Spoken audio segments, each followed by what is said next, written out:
Ever since North Korea's Kim Jong-un accepted South Korea's invitation to participate in the 2018 Winter Olympics in Pyeongchang, the two countries have been moving at a speed skater's pace to ease tensions.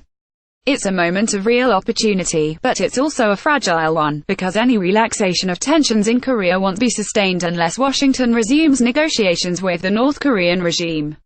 President Trump shows signs he may do just that. "I would love to see them take it beyond the Olympics," he told reporters at Camp David on January 6. "And at the appropriate time, we'll get involved." He reiterated that 4 days later in a telephone call with South Korean President Moon Jae-in.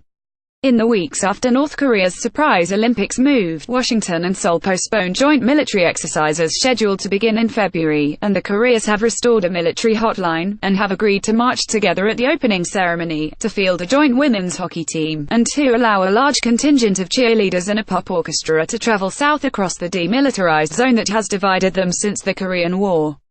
Observers were too quick to dismiss Kim's move as a charm offensive or a ploy to sow division in allied ranks. But some of us who have spent years dealing with North Korea see this opening as the North's latest attempt to ease tensions, not just with South Korea, but also with the United States. Amid contradictory messages from the Trump administration, a senior State Department official hinted that time may come sooner than many expect. They told the Washington Post's David Ignatius last week that face-to-face meetings could start before the Olympics end. The conversation with the North Korean capital Pyongyang can start at the edges, with each country describing how it sees the future, and then work toward the center, meaning denuclearization was no longer a precondition but an eventual goal. The Olympics themselves might be the perimeter from which talks start, they said. Demanding that Pyongyang suspend nuclear tests without getting anything in return has only delayed diplomatic give and take, enabling it to add to its nuclear capacity and boost its bargaining leverage in the meantime. How long will it take for sanctions to compel North Korea to accept talks on U.S. terms? How many ICBM and nuclear tests will it conduct, and how many nuclear weapons and ICBMs will it make in the meantime? Pressure without negotiations has never worked in the past with Pyongyang. There's no reason to think it will now, and getting China to toughen sanctions won't help. Understanding Pyongyang's strategy, as well as Beijing's place in it, is the starting point for understanding this. Korea's history with China has been fraught for centuries, and North Korean-Chinese tensions are hardly new. During the Cold War, Kim Il-sung played China off against the Soviet Union to maintain freedom of maneuver. In 1988, anticipating the Soviet Union's collapse, he reached out to the United States, South Korea and Japan in order to avoid overdependence on China. As China has grown stronger, that need became more compelling. Forcing North Korea's lifelong foes to become friends has been the Kim's aim ever since. From Pyongyang's viewpoint, that aim was the basis of the 1994 agreed framework, committing Washington to move toward full normalization of political and economic relations, in plain English, end hostility.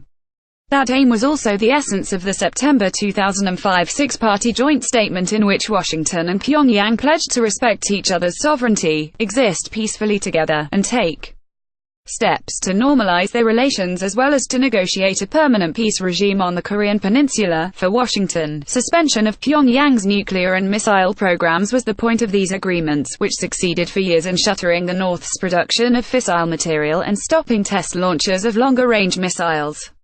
Both agreements collapsed, however, when Washington did little to implement its commitment to improving relations and Pyongyang reneged on denuclearization.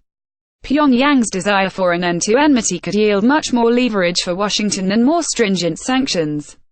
By contrast, nothing provokes Pyongyang more than cooperation between Washington and Beijing.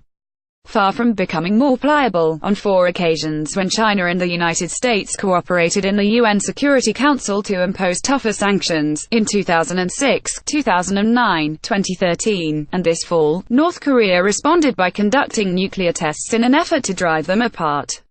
Is easing tensions with Washington still Kim's strategy? The only way to find out for sure is to resume negotiations. Reciprocity is needed to get North Korea to suspend missile and nuclear tests.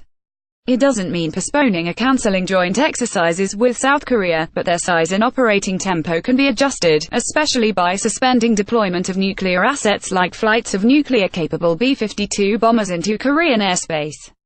Kim Jong-un himself hinted at that more acceptable version of a freeze in his New Year's Day address.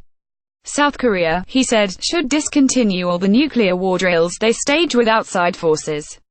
North Korea's party newspaper, Rodong Sinmun, made that explicit on January 11. If the South Korean authorities really want détente and peace, they should first stop all the efforts to bringing in U.S. nuclear equipment and conduct exercise for nuclear warfare with foreign forces. The odds of persuading North Korea to go beyond another temporary suspension to stop generating fissile material and dismantle its nuclear and missile programs are slim unless Washington and Seoul move toward political and economic normalization, undertake a peace process to end the Korean War, and negotiate regional security arrangements. Eliminating its weapons could only be possible after the North is convinced a fundamentally new relationship is firmly in place, which would take years. A policy of maximum pressure and engagement can only succeed if nuclear diplomacy is soon resumed and the North's security needs are satisfied. Amid all the chatter about war in the news, the administration seems to be moving to try jaw. Let's hope that works. Leon V. Sigel is director of the Northeast Asia Cooperative Security Project at the Social Science Research Council in New York.